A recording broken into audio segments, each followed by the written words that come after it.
आज के समय में सबसे ज्यादा दुस्साह है, लेकिन वास्तविक बात यह है कि ब्रह्मचर्य का पालन किए बिना कोई भी संसार की इच्छा पूरी नहीं हो सकती।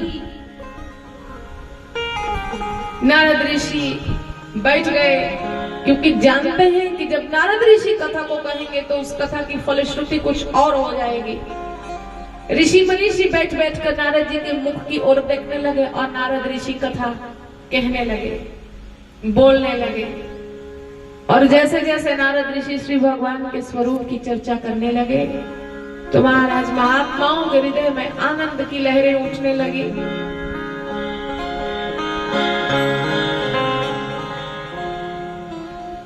सुनने के लिए बैठे हैं, लेकिन सुनते सुनते सुनते सुनते महात्मा लोग नारद ऋषि के इस विवेक में उतरने लगे, लीन होने लगे। जैसे जैसे भगवान के गुणों को नारद ऋषि बोलने लगे, महात्मा लोग उन गुणों में उतरने लगे। ये अंतर है श्रोता के स्तर का।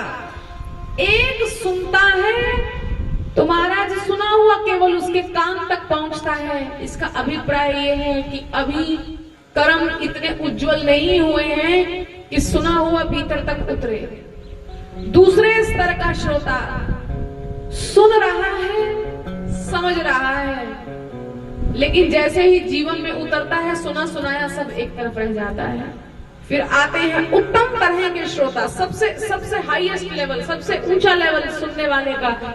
जैसे जैसे कथा को सुनते हैं, जैसे जैसे भगवान के गुणों को सुनते हैं, तैसे तैसे भगवान की लीला के दर्शन करते जाते हैं। और जब मन भगवान की लीला के दर्शन में लीन हो गया तो संसार का व्यवहार कहाँ संभव होगा, फिर संसार की उठापटक कहाँ होगी। फिर तुमने मुझसे क्या कहा, मुझे क्या पता, मैंने तुम्हारे बारे में कुछ कहना भी क्यों है, मेरे पास वक्त कहाँ है। फिर राग द्वेष, सुख दुख, लाभ हानि, इसकी चिंता नहीं रहती है।